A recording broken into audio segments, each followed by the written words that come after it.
यदि यो प्रश्न तपाईले हल गर्नुभयो भने स्पिड एन्ड डिस्टेन्समा तपाईले राम्रो कमान्ड गर्नु भएको छ भन्ने कुरा थाहा हुन्छ। ल यहाँ एक मानिस 42 किलोमिटर प्रति घण्टाको गतिमा हिँड्छ, उसले हरेक 13 किलोमिटरमा 9 मिनेट आराम गर्छ भने 91 किलोमिटर दूरी पार गर्न उसले कति समय लाग्छ होला भनेर भनेको छ। के भने 42 किलोमिटर प्रति घण्टाको स्पिडमा 42 किलोमिटर पर आवरको स्पिडमा हिँड्छ, प्रत्येक 13 किलोमिटरमा 9 मिनेट चाहिँ उसले के गर्छ आराम गर्छ भने 91 किलोमिटर दूरी पार गर्न कति। अब यहाँ उसलाई यदि उसले रेस्ट नगर्ने हो भने उसलाई कति टाइम लाग्छ 91 किलोमिटर डिस्टेन्स कति स्पिडमा 42 मा हो यति घण्टा लाग्छ। यो भने कति हो तपाईले 7 ले गर्नुभयो भने कति हुन्छ यो 7 6 जा 42 7 र 13 13 7 91 हो 13/6 घण्टा लाग्छ। यो घण्टालाई हामीले मिनेटमा लिएर जाउँ किनभने सबै मिनेटमा छ।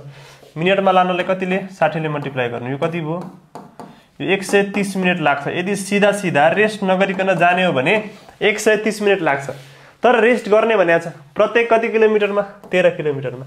अब 13 किलोमिटरमा रेस्ट गर्नलाई यसरी जाँदाखेरि 13 किलोमिटरमा रेस्ट गर्दाखेरि यहाँ हेर्नु ल 13 किलोमिटरमा कतिचोटि रेस्ट गर्नुपर्छ होला त्यो हिसाब गर्नु पर्यो कि हामीले कतिचोटि रेस्ट गर्नुपर्छ 91 किलोमिटर छ 13 किलोमिटरमा रेस्ट गर्नु पर्यो भनेपछि कति हुन्छ 13 र 7 आउँछ 7 पटक आउँछ।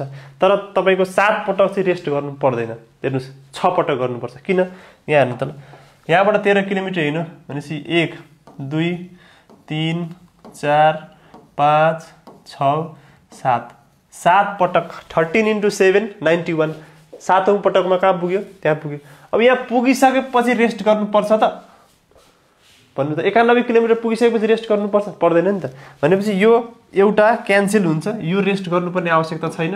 कति पटक 6 पटक मात्रै हो भनेपछि 6 पटक रेस्ट गर्नु पर्यो कति पटक -1 यहाँबाट गरेर 6 टाइम्स रेस्ट गर्नु पर्यो भनेपछि एक पटक रेस्ट गर्दाखेरि 9 मिनेट जान्छ भने 6 पटक गर्दा कति हुन्छ यसमा तपाईले 9 × 6 गर्नु पर्यो 9 × 6 कति हुन्छ त्यति जोड्नु पर्यो 54 ल यो जोड्नु कति हुन्छ 130 र 54 जोड्दाखेरि 184 मिनेट लाग्दो रहेछ त्यो यात्रा गर्नलाई 184 तपाईको एन्सर है 184।